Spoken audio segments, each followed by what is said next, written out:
Okay, so it's typically tough to do your presentation after lunch, right? Whether the food is good or not, for sure the carbs will make everybody sleepy. So let's do something interesting. I have members of my team that are going to walk around this hall, and in my presentation, and it talks about games, right? We're going to play a little game. So if you answer questions within the presentation, and you raise your hand first, you get $100 Starbucks gift certificate. Fair enough? Yes. All right. So my guys will walk around, and see, I'm going to tell who gets the prize. So if you raise your hand and you think that you were faster than some other dude, and I don't call you, you can go to the event organizers and complain. Fair? And I won't judge it. Rajesh, you guys good to go? All right. Perfect. So we'll talk about gamification, and the trick is, it seems to be such a mystical word that people use all the time to try to justify absurd amount of money that they put into an LMS upgrade, right? Or they try to think that it's the newest buzzword that you want to put in your strategic plan to impress your boss, right? So this is a room full of L&D professionals, so hopefully a lot of the things here will make sense. What I try to do is, I try to not talk too academic. I try to make like a lot of presentations fun. I do train for a living, so if I'm boring and useless, I might get fired. So we'll try to make this as fun as possible. So I'm gonna show a couple of screenshots or a couple of images from a lot of popular games, right? And I didn't choose these things at random because it ties to what I'm going to talk about a little bit later. Now, judging by the demographic in the room today, these games should be pretty popular. So I think we probably might be in the 25 to 38, 39 range. So a lot of you either would have seen these games or would have played them, either when you were in school or even today. You guys want to start? Alrighty. Okay, my gift certificate guys are all over the place. Let's see this. Okay. Oops. All right, number one. Anybody remember this? Yes, ma'am. Bomberman. Bomberman, you are absolutely wrong. Next one. Super Mario 3. Give a gift certificate over to this gentleman. So any game that's worth its salt, the first thing that you typically see is you see a map. You see a visual representation of where you start and where you're supposed to end the game, right? Unfortunately for Super Mario, he seems to need to go through a lot of hoops just to rescue some princess he's never met in his life, right? With a lot of other people standing in the way. Next. I played this game in high school a lot. Yes, sir. StarCraft, yeah. One of the best-selling real-time strategy games of all time. In a lot of games, when you start your level, right, it'll tell you what the objective is. You gotta do this, you gotta do that, you gotta do this in a certain amount of time, right? So, every game worth its salt would have something like this. Ready for number 3? Yes. Anytime now. We got a point. Okay, here we go. Yes, ma'am. Plants vs. Zombies. So as you progress through a game, right, and this is a newer feature, maybe a decade or so in it, is as you go through certain stages, you can achieve certain things, right? So Plants vs. Zombies, it'll say, oh, you gotta be able to go, what does it say? Get to a stream of, how many wins over zombies. Blow up a zombie using a potato mine. So, depending on your progress in the game, you can finish a level without ever getting any badge, but everybody wants to compete for badges and achievements, right? Okay, next one. All right, so many people raise their hands. I think I saw you first. All right, what Tekken? There's a lot of Tekkens. 1 to 7. Take your pick. Anyone? Not 3. 6. Oh, we can go actually 1 by 1 and you'll get to the right answer. Yes. 6, not 6. All right, girl at the back, 7. 7's right. So, again, a newer feature in a lot of games, you have the ability to customize your character, right? So, maybe design clothing, costumes. For a lot of racing games, you can design decals on the car, size of rims, color of paint. So it brings out a lot of creativity in terms of what the players want to do. Differentiate themselves from others that play the same game. Next one. Awesome. Yeah, a little bit, maybe the size is a little bit too small. Anyone? You can actually read it. It's there. Yes, ma'am. NBA is a professional sports league, but what's the game? Over at the back. 2K16, close enough. All right, let's give him the certificate. So, in a lot of games, as you progress, you can't stay with the same character forever, right? The guy has to evolve. And most games have a skill tree where you start with basic abilities and then you gain points, you gain money, you get experience, and you choose what aspects of your character you gotta upgrade, right? So in this case, our boy here wants to upgrade the skill sets of his player, whether it's three-point shooting, defense, ability in the paint, blocking, rebounds, etc. We're close to the end. What about this one? This is the most popular game in the world right now. Yes, ma'am, in the back. Fortnite. Somebody got it. Thank you. So a lot of games, almost every game, especially in the age of social and the internet, have leaderboards. You can see your progress versus the progress of everybody else, whether you're competing within a circle of friends, your clan, your tribe, or all over the world, you see where you stack. And finally, I gotta be careful with this one. I gotta see the hands go up. Yes. Street Fighter. What's Street Fighter? One? Nope. That was for the NES. That's a long time ago. Anyone? What's Street Fighter? Yes? 5. So Street Fighter 5 is correct. So every game, you will always know whether you win or win or tie or win or what? Win or lose, right? Every game worth its salt will tell you specifically what are the requirements to win. In a fighting game, very simple. That bar has to go down all the way to 0 while your bar stays afloat. In a game of basketball, when the time expires, your score should be higher than the other guy. In Super Mario, when you hit the end of the level, Mario still has to be alive, right? So every game will have these things. So when you talk about gamification, before we go there, in a way, gamification will, as we'll know later, involves doing most or all of this in a non-game setting. But first, let's talk about why this is such a hot topic. The Filipino gamer, 29.9 million, around $350 million of revenue. And believe it or not, we are the 29th largest game market in the world, right? Developers are pouring so much money into the Philippines. If you ever wanted to make a quick buck and you have 4.7 million pesos to spare, you can get a franchise of Mineski, which is the largest gaming chain, cafe chain in the Philippines today. 4.7 million pesos. That shows how much money there is in playing games. I come from the business process outsourcing industry. I work for a company called, you guessed it, Sutherland. And a lot of our demographic is young. Our industry is the second in dollar income. This much revenue pouring into the country. We're present in 21 provinces as an industry, which means it's not like only Metro Manila, Cebu, Davao, Clark. 1.50 million total employees. And then 64% of employees in my industry is between the ages of 21 and 35 years old, right? I skipped the slide, so I'm gonna go there. If I was a real trainer, I'd fail myself. Good thing I'm not.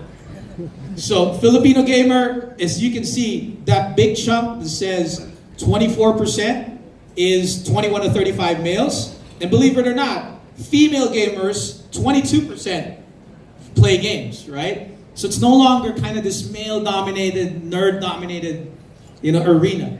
So we're gonna move a few slides because I was ineffective with my job. Alrighty. So if you take a look at 13.8 billion gamers, if you apply the percentages we saw earlier, right? Total number of gamers, male, female, put that percentage in. These many gamers in the Philippines, those many employees in my industry that are between that age, right? What do you think are the total amount of gamers in between? Like when you merge these sets together, what do you get? I don't know too, right? I have no idea. But I'm pretty sure it's going to be a really, really big number, right? The thing to remember is, especially in my industry, and I'm sure for everyone you see it in yours, the average entry-level age of the Filipino employee keeps getting younger. And almost everybody that's entering the workforce right now are digital natives, right? So if gamification is such a big deal, then it'll touch more and more of your workforce. So what is it at the end of the day? It's simply the application of game design elements and principles in a non-game context, right? We talked about a little bit of the elements earlier. A map or a journey that gives player control. They can see where they're going. Objectives that break down big goals into milestones. Achievements or badges that reinforce behavior. You want to get something, you get a reward for it. Allows you to customize and builds and reinforces and brings up your creativity. Skill trees that allow for progression. You were a level 1, ultra mage before, and you want to become a level 25 sorcerer. This is how you go. Leaderboards, competition, and teamwork, and you know where to win or lose, right? Now, if you take a look at all of these elements, look at everything. Isn't this what training programs are supposed to do?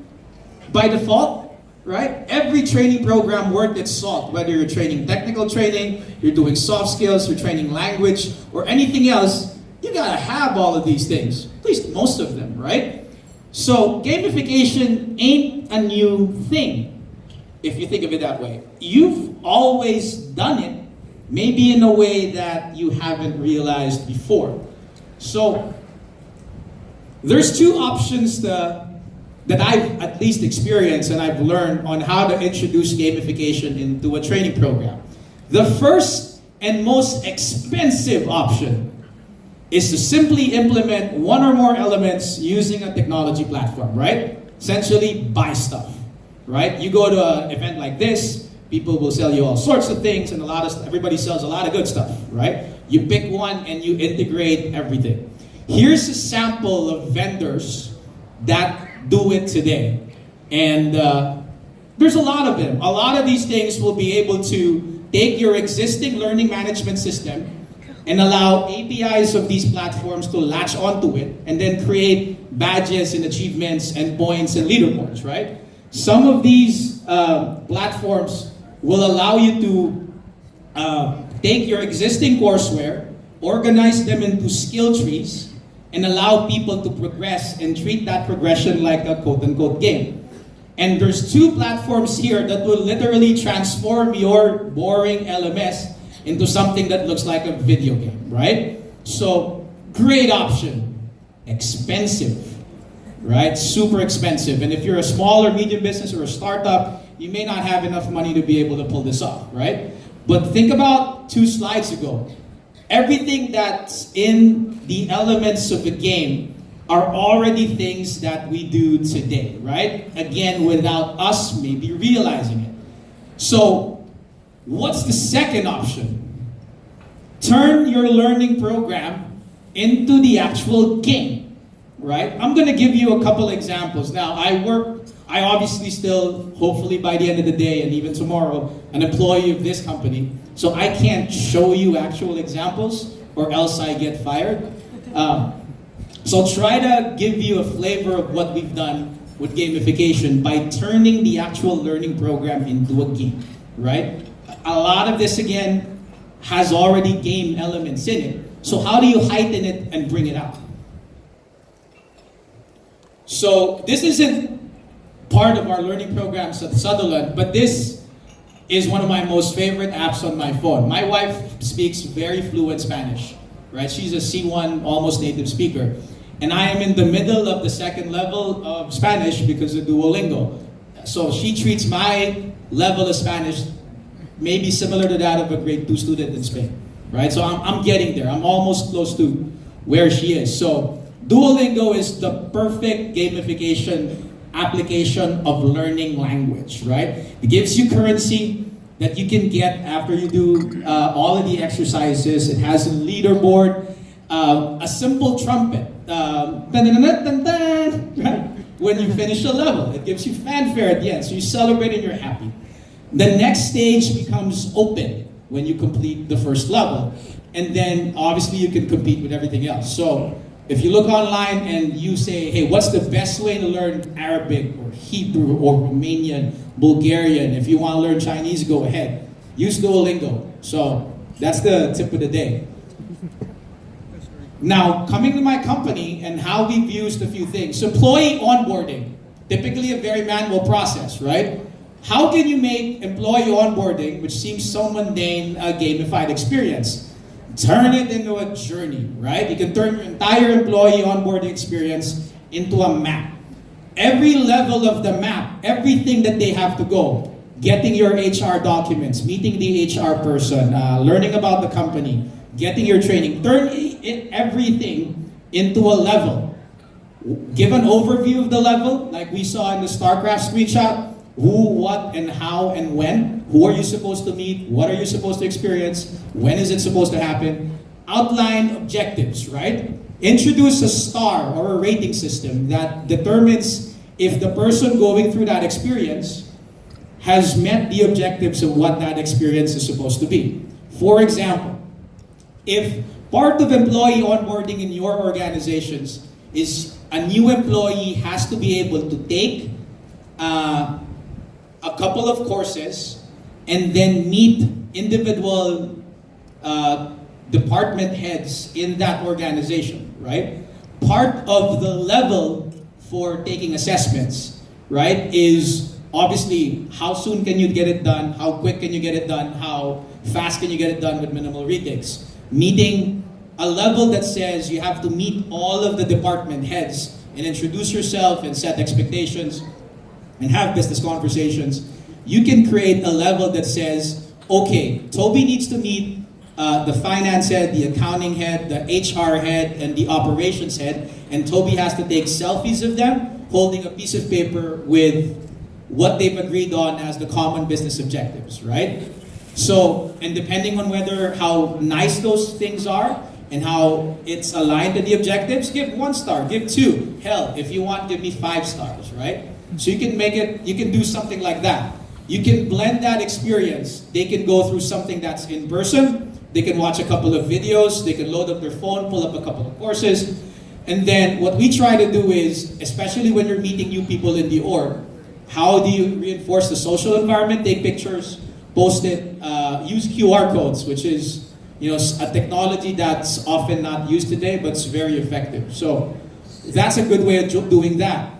And in my company, we do a lot of technical training, right? So technical training can be boring. It can be death by PowerPoint, 1,000 slides about how Microsoft works. And by the end of slide number 5, people are already fainting and they want to commit suicide, right? It's a lot. So what we try to do is we try to create skill trees, right? So you start off as a basic level 1 engineer, and to get to be a level 20 engineer, you have to go through these various, whether it's pieces of training, whether it's experiences, and my most favorite one, whether you're actually doing hands-on activities, right? And then because it's a game, right? Whether you're installing an OS or putting up a telephone, we can simulate real-world events. So in the real world, when you're supporting technology, stuff breaks down and stuff doesn't work. So part of a challenge that you can introduce in, let's say, level 5, which is the first hard level in the game, is this guy just wasted 1.5 hours installing a brand new clean version of the latest Microsoft operating system, right? Then you introduce a virus and let him clean it, right? Let him restore it back to the previous state. So, depending on how you progress through the levels, people can choose their own path. If I, depending on my familiarity with technology, want to specialize in operating systems, I want to specialize in telephony, I want to specialize in cloud or virtualization, then you can create character classes, like in role-playing games, where people can follow that progression, get upgrades, and end up to be that person. Again, it's the same concept as if you threw a course catalog at a guy and have him take courses, but you're trying to do it in a gamified, creative environment. We do a lot of training for our clients. So in the Philippines, my company has over 60 clients that we do business for. You know, some as small as 6 people, some as high as 1,000 and more. So in one of our programs, we train people to support small business accounting software, right? So why do people call? Hey, they're using the software, they're tracking money that comes into their business, tracking their customers, tracking money that goes out, all of their expenses, and guess what? The software conks out and doesn't work. Or the financials don't show up the way they're supposed to.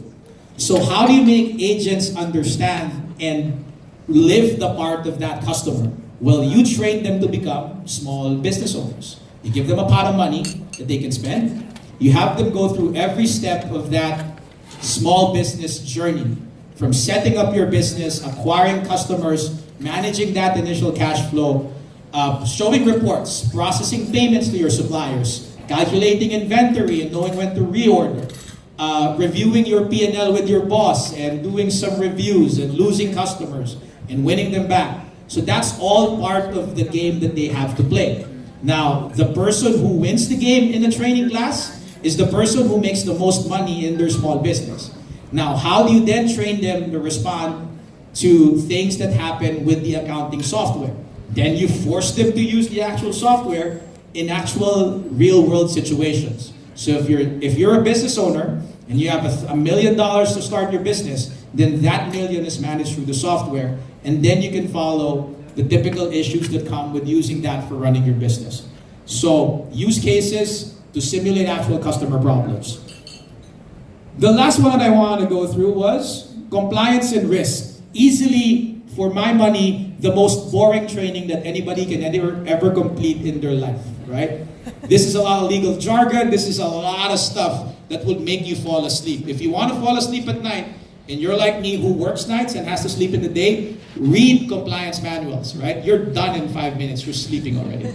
So, how we've done it is, instead of doing slide after slide after slide and making people get heart attacks, make a game. Turn people into detectives, right? The detectives then investigate actual crimes, actual non-compliance violations, and anticipate future ones, right? You train people to probe and ask the right questions.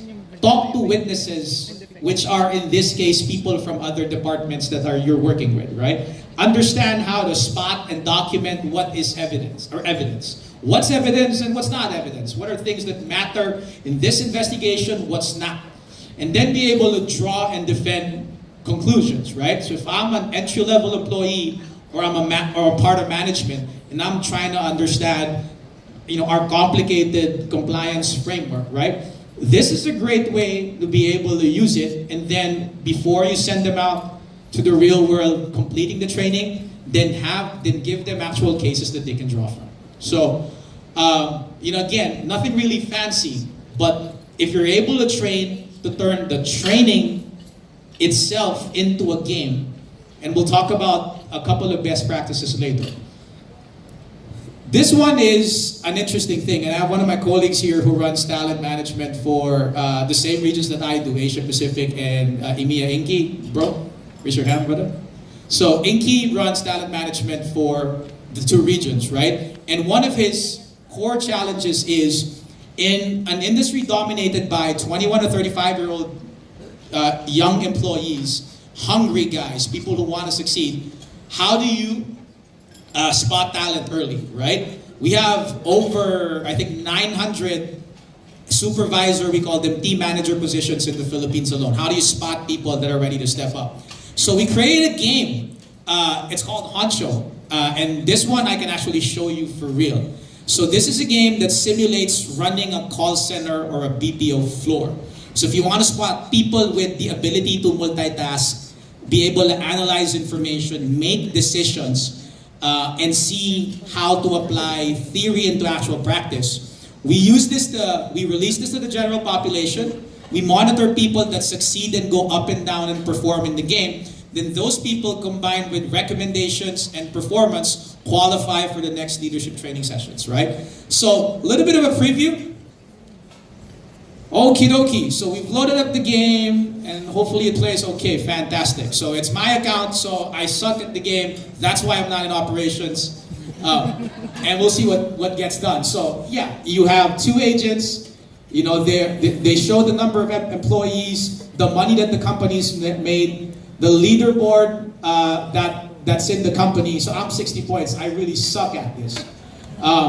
Then, what's the critical part? Hiring people, right? So you hire people, you figure out who you want to hire, their skill sets are there, social, efficiency, technical skills, right? So you maybe pick a guy that fits the requirements of that particular campaign. So let's go ahead and magically, voila, pick a person. Okay, Christine, you find a seat for Christine to sit in. We pick it. Okay, Christine didn't pass recruiting. Okay, all right. Oh, she's in the PM shift. Okay, so then you have the ability to take a look at Christine's, numbers, and then you can acquire a campaign. You can claim a reward for a program or a job that you've completed. You can acquire another campaign that you can have your agents or reps work on. You can add Christine to that campaign, I think in the night shift, or Marion in this particular case.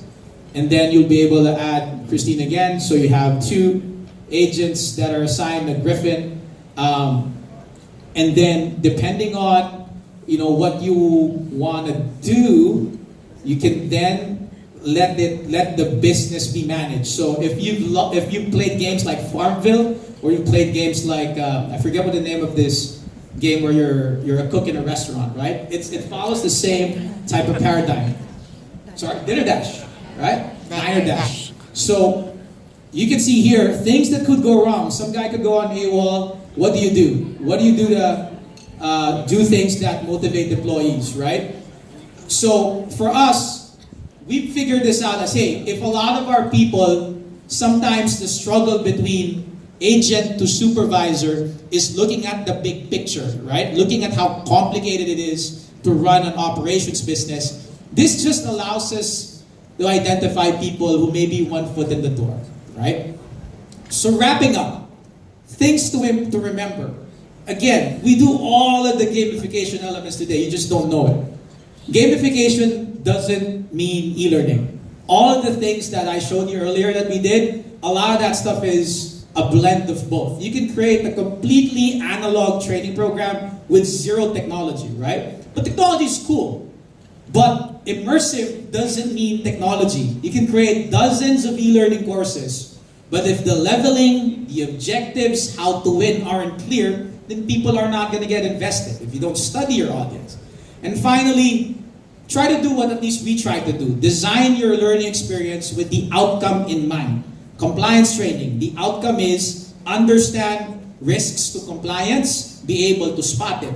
Then design your learning experience around it. Then apply gamification elements. Then apply technology, right? So don't get blinded and start spending money. So sorry for the sponsors. I know there's a lot of technology companies here, right? But don't blindly spend, guys. Think. Design your user experience where it matters the most. So I want to leave with a quote. Right? So a lot of speakers, they do all these quotes from very famous people. So I'll leave you a quote.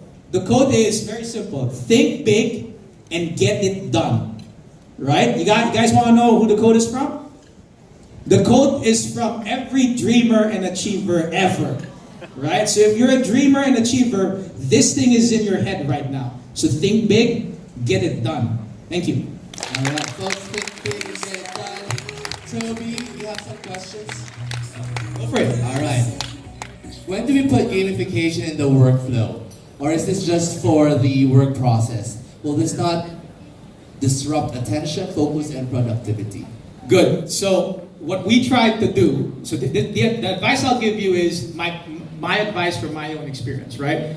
My experience again states that when you design a learning program, design it with the outcomes in mind. You don't create a training program for the sake of it, right? So you know what your business objectives are, how you're going to measure success. Now, if the objectives of that business outcome, for example, and the training that creates it can be designed in a game-like environment, right? Then it's simple. Don't design a game within the game. Don't make a game a distraction. Make the entire thing a game, right? Does it disrupt attention, focus, and productivity? You always run that risk. But if you design the game to be immersive, and immersive doesn't mean distracting. Immersive means when I'm doing this, my attention and my focus is going to be completely on this and on nothing else, right? Imagine that compliance game. Would you rather take 100 slides of compliance training, or do you want to play detective on CSI, right? So if you design the game the right way, it doesn't distract. There's always a risk. So know your audience, know your outcomes, design appropriately. Our next question, Toby. Use this. How do you encourage non-technical savvy employees and/or traditional learners to appreciate and utilize gamified learning materials? Okay, so if you're introducing, depends, right? Again, depends on business objective, depends on the audience. If you're introducing the concept of learning through a game for the very first time, right? Let's say 5-year-old kid learning how to play on an iPad, will you have them play World of Warcraft immediately? Or Tekken 7? Hell no, right? You gotta introduce them with something a little bit simpler. So when you're designing things for the first time, introduce simple levels first before you make it more complex. If you have technology and you're designing a completely technology-enabled game experience, then the first levels are simple, right? If you have traditional learners, and let's say that the game is the onboarding game, or like I mentioned earlier, it's small business accounting, right? Then the first couple of levels are things that maybe how they learn is they'll utilize, they'll look at e-learning pieces, they'll go attend webinars, they'll go do one-on-one with mentors on the floor, and count that as achievements in the completion of that level. And then you progress. So again, similar to designing a game. Start simple, then go complex. Everybody, please give a round of applause for That's it. Thank you. Thank you for all those questions. If you have questions, please approach our speakers and at the speakers lounge. But before you step down, we have a token of appreciation, visual presentation of yours.